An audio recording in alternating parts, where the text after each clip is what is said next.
할렐루야. 말씀과 기도로 하루의 문을 여는 5월 12일 새벽 예배입니다. 오늘은 우리 시편 119편 15번째 시문단 우리 함께 낭송하시면서 새벽 예배 시작합니다. 시편 119편 15번째 시입니다. 내가 두 마음 품는 자들을 미워하고 주의 법을 사랑하나이다. 주는 나의 은신처의 방패시라. 내가 주의 말씀을 바라나이다. 너희 행악자들이여 나를 떠날지어다. 나는 내 하나님의 계명들을 지키리로다. 주의 말씀대로 나를 붙들어 살게 하시고 내 소망이 부끄럽지 않게 하소서. 나를 붙드소서. 그리하시면 내가 구원을 얻고 주의 율례들에 항상 주의하리이다. 아멘. 오늘도 우리의 은신처여 우리의 방패이신 주님의 말씀을 바라며 소망합니다. 오늘도 말씀대로 우리를 붙들어 살게 하시고 주를 향한 소망이 부끄러움 당하지 않도록 저희들을 주의 능력으로 붙잡아 주시옵소서. 예수님의 이름으로 감사기도 합니다. 아멘. 오늘 하나님의 말씀 고린도전서 6장으로 넘어와서 1절부터 11절 우리 함께 교독합니다. 너희 중에 누가 다른 이와 더불어 다툼이 있는데 구태여 불의한 자들 앞에서 고발하고 성도 앞에서 하지 아니하느냐. 성도가 세상을 판단할 것을 너희가 알지 못하느냐. 세상도 너희에게 판단을 받겠거든. 지극히 작은 일 판단하기를 감당하지 못하겠느냐. 우리가 천사를 판단할 것을 너희가 알지 못하느냐. 그러하거든 하물며 세상 일이랴. 그런즉 너희가 세상 사건이 있을 때에 교회에서 경히 여김을 받는 자들을 세우느냐. 내가 너희를 부끄럽게 하려 하여 이 말을 하노니 너희 가운데 그 형제간의 일을 판단할 만한 지혜 있는 자가 이같이 하나도 없느냐. 형제가 형제와 더불어 고발할 뿐더러 믿지 아니하는 자들 앞에서 하느냐.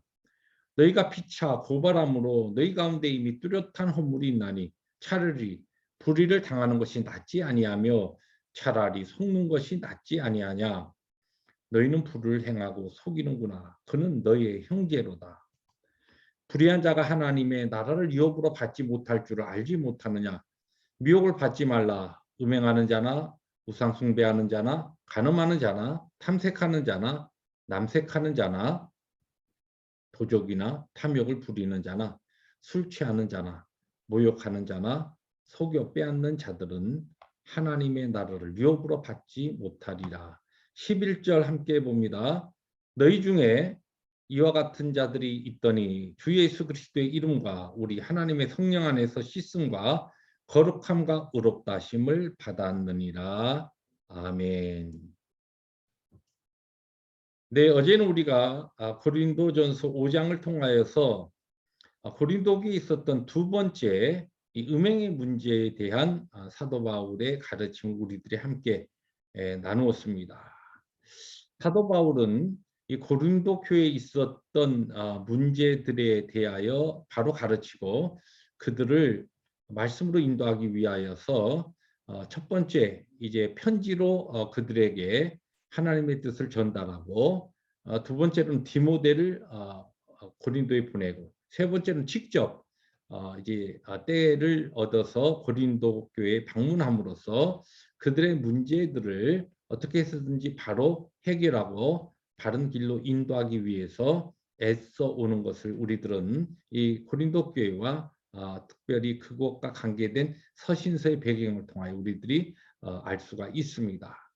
이러한 사도 바울의 끊임없는 그러한 이 노력과 말씀을 통한 가르침은 결국은 고린도 교인들이 하나님의 장차 하나님의 나라에 들어갈 하나님의 백성이므로 그 하나님의 나라의 백성다운 삶을 이 땅에서 사는 것이 마땅하고 또 그래야만 한다라고 하는 것을 가르치기 위하여서 그들의 믿음과 그들의 삶이 일치되어야 될 것을 가르치기 위하여서 어떻게 하나님의 백성으로 그리스도의 제자로 오늘을 살아가야 될 것인가 라고 하는 것을 특별히 교회의 문제를 중심으로 지금 다루고 있는 것입니다.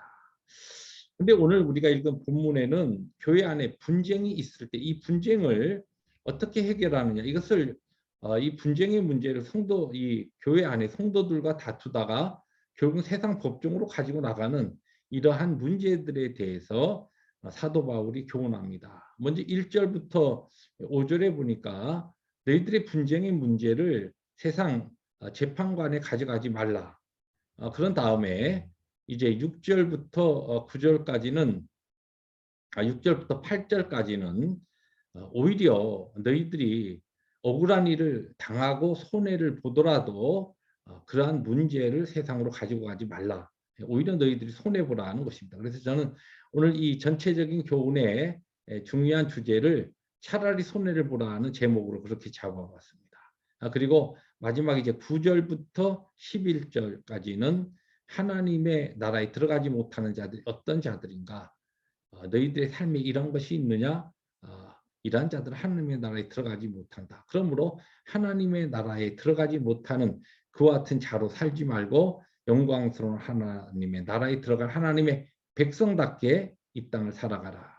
그런 교훈을 하면서 특별히 이제 오늘 그 말씀의 내용을 쭉 사도 바울의 이 논지를 보면 너희들이 어떤 문제를 가지고 세상 법정으로 나갈 때 분명히 어느 쪽인가 이 잘못된 것이 있어서 이것을 가지고 나가고 세상의 법정이 가지고 나갔을 때에 어느 쪽이 바르고 어느 쪽이 잘못되었다라고 하는 것을 판단받게 될 때에 잘못된 불의를 저지르고 잘못된 것을 고집하는 그러한 자들은 세상 법정에서 이미 그러한 판결이 난다고 한다면 하나님의 거룩한 나라의 백성으로서 과연 그와 같은 삶이 바른 삶인가?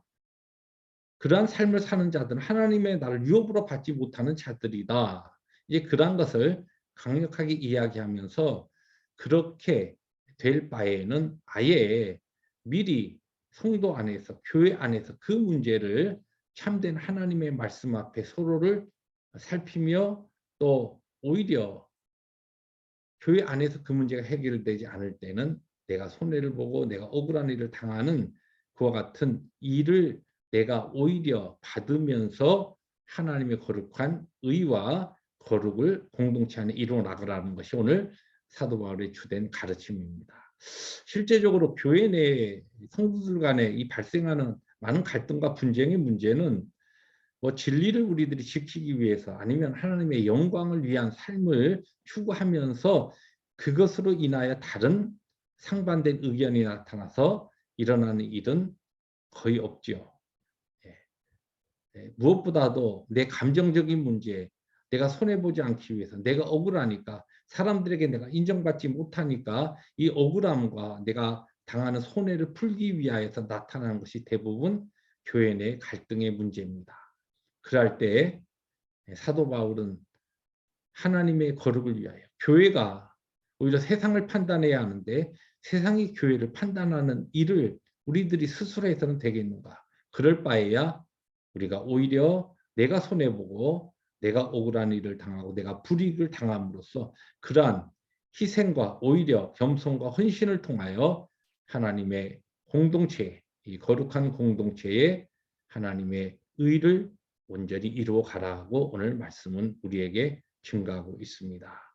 그렇습니다. 주께서 주신 복된 하루를 살아갈 때에 참 힘들고 어려운 그와 같은 오늘 우리의 삶의 환경 가운데서도 때에 따라 특별히 신앙의 공동체 안에서 사랑의 공동체 안에서 용서하지 못하고 받아들이지 못하는 성도 간의 갈등과 분쟁의 문제가 생길 때에 모든 것을 아시는 하나님 앞에 오히려 내 자신을 온전히 내려놓고 손해 당하고 차라리 억울한 자리에 들어갈 수 있는 그와 같은 참 하나님의 백성으로서의 희생의 삶이 우리에게 있을 때 그러한 삶을 통하여 거룩한 하나님의 이름이 더욱더 높임을 당하고 세상으로부터 교회의 거룩을 아름답게 선포할 수가 있는 것입니다. 오늘 하루 주께서 주신 복된 하루를 그와 같은 참된 하나님의 백성으로서의 거룩과 성결의 그리고 희생의 삶을 살아가는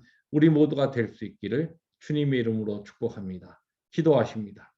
주님 감사합니다.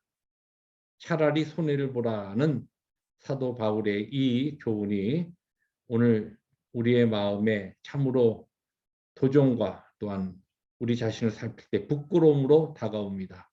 손해보기 싫어하고 억울한 일을 당할 때 참지 못하는 우리의 연약함을 성령의 능력으로 붙잡아 주셔서 하나님의 영광과 거룩을 위하여 내가 억울한 자리에 들어가고 손해를 볼 수 있는 그 헌신과 희생의 자리에 들어갈 수 있는 그 능력과 용기를 우리 모두에게 허락하여 주시옵소서.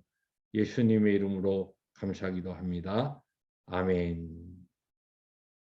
우리 앞서 십자가 길을 가시며 억울하고 손해를 그 누구와 비교할 수 없는 그와 같은 길을 걸어가신 주님 기억하면서 그 길 함께 걸어갈 수 있는 우리 모두가 될 수 있기를 주님의 이름으로 축복합니다. 할렐루야.